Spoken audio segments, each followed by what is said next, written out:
तो black window movie phase 4 की पहली मूवी है और आज हम फेज 4 की पहली मूवी की कुछ ऑसम हिडन डिटेल्स और ईस्टर एग्स जानेंगे जिन्हें शायद आपने मूवी में मिस किया हो सकता है। इसलिए ट्रू मार्वल फैंस वीडियो को एंड तक जरूर देखना और लास्ट में बताना कि इनमें से कितनी डिटेल्स आपके लिए नई थी। So now let's begin.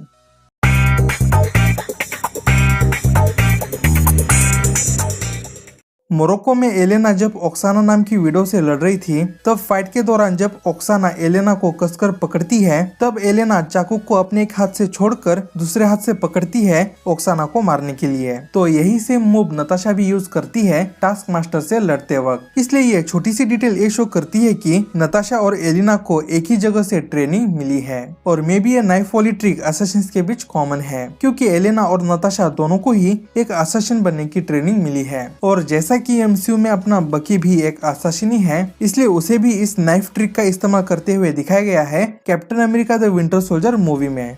इस सीन में नताशा और उसकी फेक फैमिली जब सालों बाद फिर से मिलते हैं मेलिना के घर में, तब वो लोग डिनर टेबल पर उसी सेम जगह पर बैठे थे जैसे कि वो लास्ट टाइम बैठे थे डिनर करते वक्त 1995 में। मूवी के स्टार्ट में थंडरबोल्ट रॉस जब नताशा से फोन पर बात करे होते हैं, तब वो बार्टन, विल्सन और सिकुड़ने वाले बंदे का जिक्र करते हैं। यानी कि रॉस यहाँ पर उन अवेंजर्स की बात कर रहे थे जो कि सिविल वॉर मूवी में कैप्टन अमेरिका के टीम में थे, जिनको इस वक्त रॉस ने राफ्ट नाम के प्रिजन में कैद किया हुआ है सिविल वॉर मूवी में कैप्टन का साथ देने की वजह से। और यहाँ पर इन अवेंजर्स का नाम मेंशन करके मार्वल ने मूवी में हम फैंस के लिए ये हिंट डाला है कि इस मूवी की टाइमलाइन सिविल वॉर मूवी के बाद की है, लेकिन स्टीव रॉजर्स के उन अवेंजर्स को छुड़ाने से पहले की है जो कि कैद थे राफ्ट प्रिजन में। क्योंकि सिविल वॉर मूवी के एंड में भी Clint Barton, Sam Wilson, Antman सभी राफ्ट प्रिजन में कैद थे और यहाँ ब्लैक विडो मूवी में भी रॉस से पता चलता है कि वो अभी भी कैद में ही है। तो जैसा कि ब्लैक विडो मूवी की टाइमलाइन ठीक कैप्टन अमेरिका सिविल वॉर के बाद की है, इसलिए इस चीज का हिंट देने के लिए मार्वल ने मूवी में और एक ईस्टर एग डाला है कि जब भी मूवी का सीन किसी न्यू लोकेशन पर शिफ्ट होता है, तब स्क्रीन के बीचों बीच बड़े अक्षरों में उस लोकेशन का टाइटल शो होता है। तो ब्लैक विडो मूवी के उन लोकेशन टाइटल्स की स्टाइल एकदम सेम है सिविल वॉर मूवी के लोकेशन टाइटल से। मूवी के फाइनल एक्ट में ड्रेकॉप से ब्लैक विडो प्रोग्राम की सारी जानकारी उगलवाने के लिए नताशा अपनी वही टेक्निक यूज करती है जो कि उसने यूज की थी लोकी से पूछताछ करते वक्त द अवेंजर्स मूवी में, जिसके लिए पहले तो वो अपने दुश्मन को ये भरोसा दिलाती है कि उसका ही पलड़ा भारी चढ़ रहा है और फिर उसके ही मुंह से उसका सीक्रेट प्लान जान लेती है। और इन्फॉर्मेशन मिलने के बाद नताशा ड्रेकॉप से वही लाइन कहती है जो कि उसने लोकी से भी कही थी, thank you for your cooperation. और नताशा ने अपनी दुश्मन से बात निकलवाने की ट्रिक द अवेंजर्स मूवी के स्टार्टिंग के इस सीन में भी यूज की थी। नताशा को जब पता चलता है कि वहाँ के सिस्टम को कंट्रोल करने की एक रिंग है, तब वो उस रिंग को ड्रेकॉप से चुरा लेती है और उस ड्रेकॉप को काफी देर तक पता भी नहीं चलता कि नताशा ने किया क्या है। तो इस सीन को अगर आप स्लो स्पीड में देखोगे तो आप देख पाओगे कि ड्रेकॉप की इस उंगली में रिंग थी। इसलिए यही वो मोमेंट है जब नताशा ने उस ड्रेकॉप की रिंग ली थी, जब उसने अपना हाथ उसके हाथ पर रखा था, क्योंकि इसी सीन के बाद जब वो गिरता है तब उसकी उंगली में कोई भी रिंग नहीं होती है। मूवी में यही पर ही टास्क मास्टर की रियल आइडेंटिटी रिवील होती है जो कि ड्रेकॉप की डॉटर है। तो एमसीयू में इससे पहले ड्रेकॉप की डॉटर को लोकी ने मेंशन किया था द अवेंजर्स मूवी में, तब जब ब्लैक विडो लोकी से पूछताछ कर रही थी। और लोकी से बात करते वक्त नताशा ने अपने लेजर के रेड का भी जिक्र किया था जो कि रेफरेंस था उसके पास्ट लाइफ का, जिसके बारे में अब ब्लैक विडो मूवी में फाइनली रिवील किया गया कि आखिर नताशा के लेजर के रेड का मतलब क्या था, कि उसने अपने फायदे के लिए ड्रेकॉप की डॉटर का इस्तेमाल किया था और उसे मारा था। ड्रेकॉप जब टास्क मास्टर को अपनी आइडेंटिटी रिवील करने बोलता है, तब टास्क मास्टर अपना हेलमेट उतारने के लिए अपने हाथ पर के इस बटन को प्रेस करती है और उस बटन को ब्लैक विडो नोटिस कर लेती है और फिर फाइनल बैटल के दौरान टास्क मास्टर से लड़ते वक्त वो उस बटन को प्रेस करती है टास्क मास्टर के हेलमेट को निकालने के लिए, जिससे कि वो रेड डस्ट का इस्तेमाल उस पर कर सके, उसे ड्रेकॉप के माइंड कंट्रोल से फ्री करने के लिए।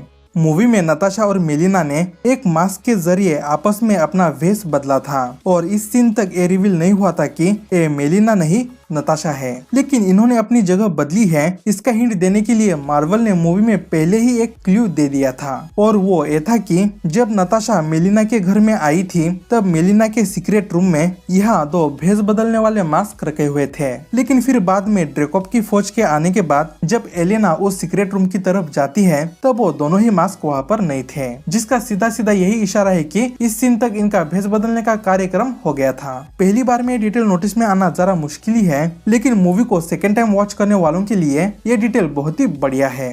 ब्लैक विडो मूवी स्टार्ट होती है 1995 के टाइम से और एमसीयू की हिस्ट्री में 1995 का साल कई फीमेल कैरेक्टर्स के लिए काफी मुश्किल भरा गया है। जैसे कि पहले तो इसी मूवी में छोटी नताशा और एलेना एक दूसरे से और अपनी फेक फैमिली से अलग हो जाती है और न चाहते हुए भी उन्हें रेड रूम प्रोग्राम में वापस ले जाया जाता है। और दूसरी तरफ 1995 में ही कैरोल डैनवर्स वापस पृथ्वी पर रिटर्न आई थी और कैप्टन मार्वल मूवी के इवेंट्स हुए थे। और उसी ईयर अर्जेंटीना में क्वांटम टनल के एक्सपेरिमेंट के दौरान हुए ब्लास्ट में एवा के माता पिता मारे जाते हैं और वो घोस्ट जैसी बन जाती है। और उसी ईयर में थैनोस ने भी गमोरा के प्लैनेट पर हमला किया था और उसे अपने असली पेरेंट्स से दूर करके अपने साथ ले गया था। अलेक्सी यानी कि रेड गार्डियन के बॉडी पर कई सारे टैटूज बने हुए थे, जिसमें से कुछ टैटू सीक्रेट ईस्टर एग्स है। जैसे कि एक तो उसके पीठ पर एक बड़ा सा रेड गार्डियन का टैटू बना हुआ है, जो कि पहले तो इस सीन में थोड़ा इनकम्प्लीट था, लेकिन बाद में जब उसे दिखाया गया तब वो टैटू कंप्लीट नजर आता है। और यहाँ पर यंग मेलिना के फेस का टैटू बना हुआ है, जिसके नीचे रशियन में लिखा है लव। और सबसे अमेजिंग ये 2 रोजेज वाला टैटू है, जो कि एलेक्सी के राइट आर्म पर बना है, क्योंकि यहाँ पर उसने रशियन लैंग्वेज में लिखा है नताशा और एलेना। आप खुद भी इन टेक्स्ट को गूगल ट्रांसलेटर पर कैमरा के जरिए ट्रांसलेट करके देख सकते हो। मूवी में एलेक्सी नताशा के फादर जैसे है, लेकिन क्या आपको पता है कॉमिक्स में ओरिजिनली एलेक्सी और नताशा हस्बैंड और वाइफ थे। तो जैसा कि टास्क मास्टर अपनी एबिलिटी से किसी का भी मूव कॉपी कर सकती है, इसलिए उसने पता नहीं कहाँ के फुटेजेस देख के सभी एवेंजर्स के मूव्स जान लिए थे। इसलिए एक नजर डालते हैं कि इस मूवी में उसे किस किस एवेंजर्स के कौन से कॉपी किए हुए मूव्स यूज करते हुए दिखाया गया है। पहले तो उसका शील्ड चलाने का तरीका कैप्टन अमेरिका जैसा है। इस सीन के दौरान वो बो एंड एरो यूज करती है हॉकाई की तरह। ब्रिज फाइट के दौरान उसने स्पाइडरमैन की तरह स्विंग किया था और ब्रिज फाइट के दौरान ही उसने ब्लैक विडो को घूम के लात मारी थी। कुछ वैसा ही मूव कैप्टन अमेरिका ने भी यूज किया था captain America the winter soldier movie में। और उसके पास क्लॉज है ब्लैक पैंथर की तरह, वो शील्ड को लात मार कर उठाती है कैप्टन की तरह। और उसने विंटर सोल्जर की फाइटिंग स्टाइल को भी कॉपी किया है। आप साइड बाय साइड कंपैरिजन देख सकते हो। टास्क मास्टर को ब्लैक विडो के भी कई मूव्स इस्तेमाल करते हुए दिखाया गया है, जैसे कि एक तो ये। और जब नताशा अपने स्पेशल मूव से उसे गिराने की कोशिश करती है, तब टास्क मास्टर उल्टा वो मूव उसी पर वापस इस्तेमाल कर देती है। और आयरन मैन 2 मूवी में जो fight technique black window use करती है, उसका भी इस्तेमाल टास्क मास्टर करती है। इसके अलावा भी अगर आपने टास्क मास्टर को और किसी के मूव्स इस्तेमाल करते हुए नोटिस किया हो तो कमेंट सेक्शन में जरूर बताना। नताशा जब एलेक्सी को प्रिजन से छुड़ाने जाती है, तब वो हेलीकॉप्टर से उतरने के लिए एक रस्सी की मदद से उसी सेम तरह से स्विंग करती है जैसे कि टास्क मास्टर ने स्विंग किया था ब्रिज फाइट के दौरान। तो शायद नताशा ने टास्क मास्टर के उस मूव को देख लिया था और सिर्फ एक झलक से देखकर ही वो उस मूव को यहाँ पर इस्तेमाल भी कर लेती है। इसलिए तो ये ब्लैक विडो किसी से कम नहीं है।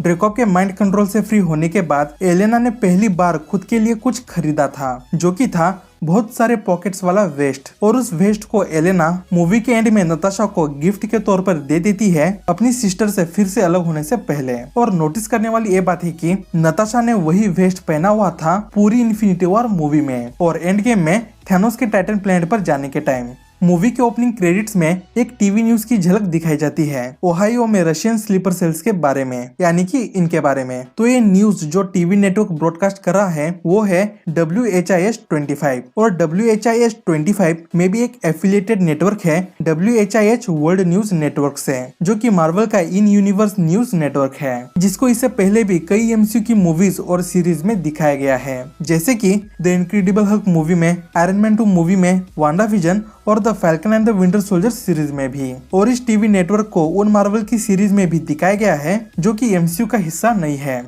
इस सीन में नताशा हेयर कलर के बॉक्स को देख रही होती है, तो यहाँ पर इस बॉक्स को दिखाना इस बात का हिंट है कि वो आगे जाके अपने बालों का कलर चेंज करने वाली है, क्योंकि हम सभी को पता है कि इस मूवी के बाद वो डायरेक्ट इन्फिनिटी वॉर में ही अपेयर होती है और इन्फिनिटी वॉर में उसके बालों का कलर सुनहरा था। इसलिए मार्वल ने यहाँ पर बहुत ही बढ़िया डिटेल ऐड की है ब्लैक विडो और इन्फिनिटी वॉर मूवी के बीच कनेक्टिविटी दिखाने के लिए। तो मूवी के एंड में नताशा एलेना ने दिया हुआ वेस्ट तान कर अपने बाल सुनहरे करके रेडी हो जाती है अपने नेक्स्ट अपीयरेंस के लिए, यानी कि इन्फिनिटी वॉर के लिए। और हमें ये भी पता चल जाता है कि इन्फिनिटी वॉर में जिस क्वीन जेट से कैप्टन की टीम घूम रही थी वो क्वीन जेट आखिर कहां से आया था। और इसका भी हिंट मिलता है कि नताशा यहाँ से जाने के बाद कैप्टन की हेल्प करती है राफ्ट प्रिजन से एवेंजर्स को छुड़ाने के लिए। और एमसीयू में नताशा को पहली बार जब आयरन मैन 2 मूवी में दिखाया गया था तब उसका एंट्री सीन कुछ ऐसा था जैसे कि वो हमारी तरफ आ रही है, लेकिन जैसे कि ब्लैक विडो मूवी उसकी आखिरी मूवी है इसलिए मूवी के एंड में उसका लास्ट सीन ऐसे दिखाया गया है कि वो हमसे दूर जा रही है। इसीलिए ही मुझे लगता है कि मार्वल ने नताशा का एमसीयू में पहला और लास्ट सीन बहुत ही बेस्ट तरीके से दिखाया है। इस पर आपको क्या लगता है कमेंट्स में जरूर बताना और लगे हाथ लाइक भी कर दीजिएगा। तो यही थी कुछ डिटेल्स। अगर आपको ये वीडियो पसंद आई हो तो आप मेरी दूसरी डिटेल्स वाली वीडियो को भी देख सकते हो जिनको मैंने एरो से पॉइंट आउट किया है। और हाँ, हमारे चैनल को सब्सक्राइब करना बिल्कुल मत भूलना और बेल आइकन प्रेस करके एक लाइक भी ठोक देना। तो मिलते हैं next time with more interesting content.